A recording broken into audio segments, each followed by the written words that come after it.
Hello and Happy New Year. I hope you had a great end to your 2024, and I'd like to thank you for viewing this little silly vlogs. I'm very happy when I film, get to edit, and even better when I get to share these little snippets of some days that I get to cycle at all. It's a real pleasure, and I hope that you have a good year ahead. So without further ado, this is how my second day in Tokyo went. Today I'm bringing my raincoat bag to mix the train and the bike to travel to Arakawa or along the riverside. I don't really use Google suggested routes, nor do I use any type of direction instruction to follow because I just want to see more of my surroundings while on the bike. When I have to adhere to a route, I'm forced to look at my phone and I tend to zone in into that prescribed direction. It's just that I get disoriented. So just preference, I guess. And this is definitely a demonstration of that. I had to turn back because already I'm about to get lost and I'm losing my bearings because I was looking at the map.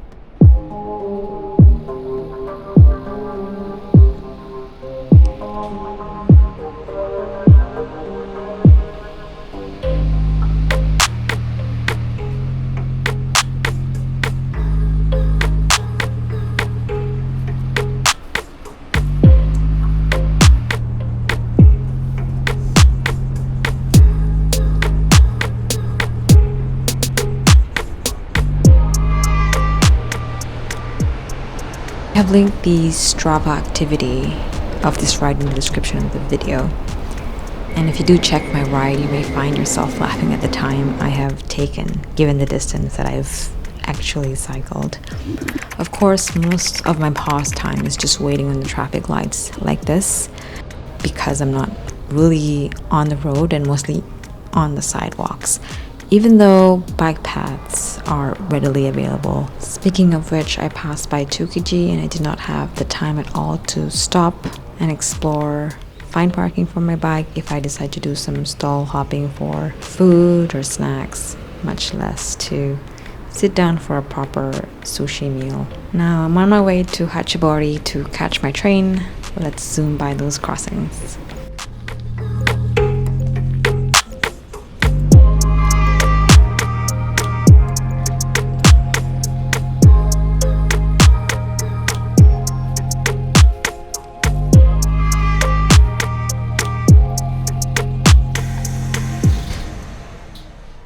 Once I reached Hatchobori Station, it's time to fold the bike. Good thing I found a little corner to kind of hang my camera on the rail while I fold and unfold, to keep the embarrassment away from darting looks of train passengers. In Japan, they require you to fully cover your bike, opaque enough to hide it completely. Of course, I'm so happy I could even do this. I guess as long as I avoid the rush hours or stay on the last and first cars and try to be as out of the way as possible, it shouldn't be too bad. Going down the stairs for the first time with a heavy bike on your shoulder, and I'm really scared, I'm not gonna lie. It's like a peek of what my next trip would be like, which is what is up for the next video. Then I'll be taking a longer train ride and a couple of changes.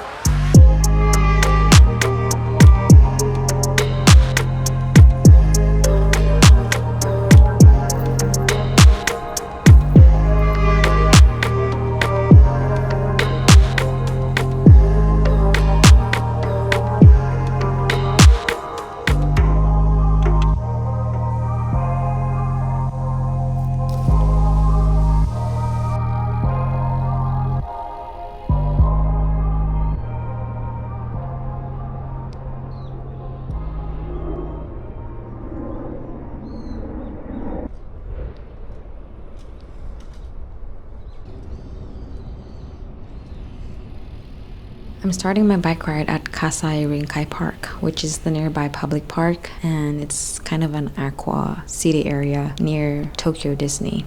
It has a bike path that is waterfront and it connects to the Arakawa cycling road later on, as you will see. First, we have to get to the beach, check it out a little bit, and I'll meet you as we cross our first big bridge.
I was wondering why it feels like an uphill.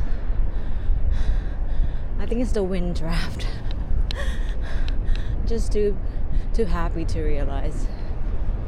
So initially I thought I could go to that island because there's a road somewhere down the road, but I realized it breaks up too often and you have to go back to this main course. So I decided to ditch it and just focus on the Arakawa cycling road.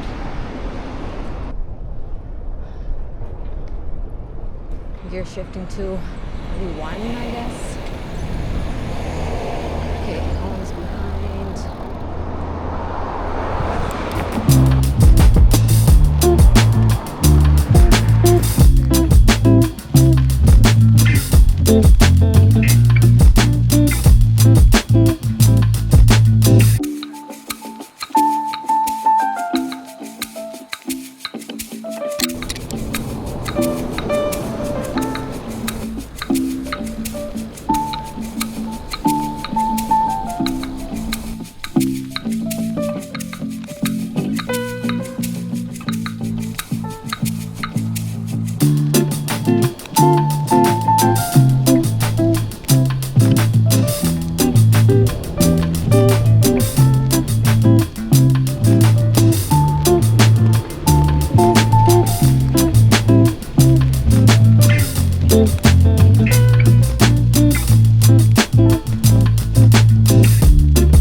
Since the water level of the old Nakagawa River is 3 meters lower than that of the Arakawa, the lock gate was built to control the river pool depth and allow boats to travel from one river to the other.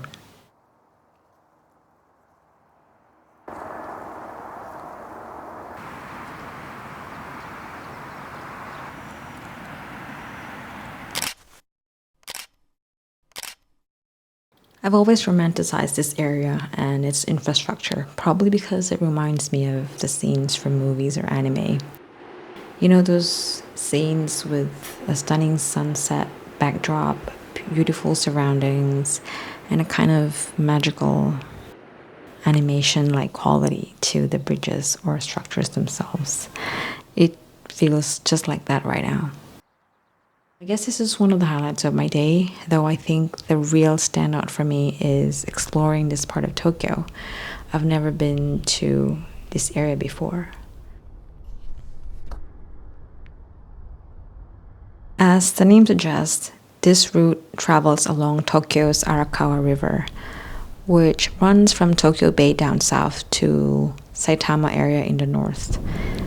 It's about 173 kilometers, which is actually longer than Shimanami Kaido. What I like is that there's so many entry points that you could start this route with, and same with where you want to end.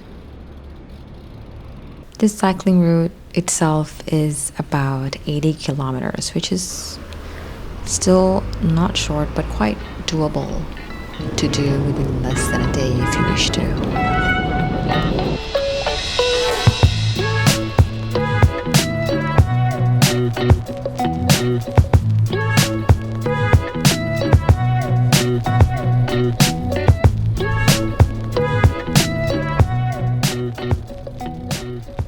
If you've watched Perfect Days, you'd recognize this bridge. I've been here quite a few times before, but cycling for the first time really gives it a special touch, especially on a really nice day. Perfect, at least for me anyway.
A few moments later.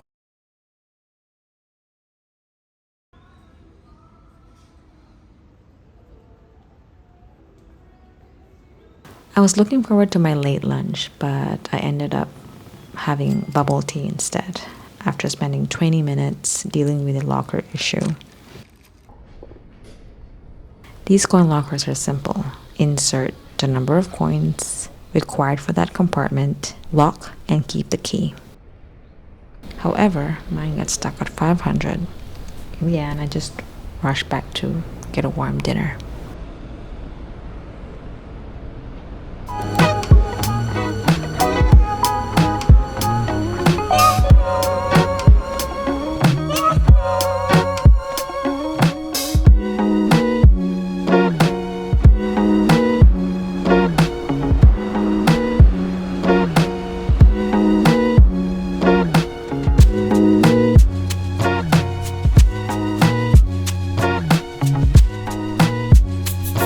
The most wonderful surprise was riding downhill the Imperial Palace bike path.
Thanks for joining me on this one. Again, have an amazing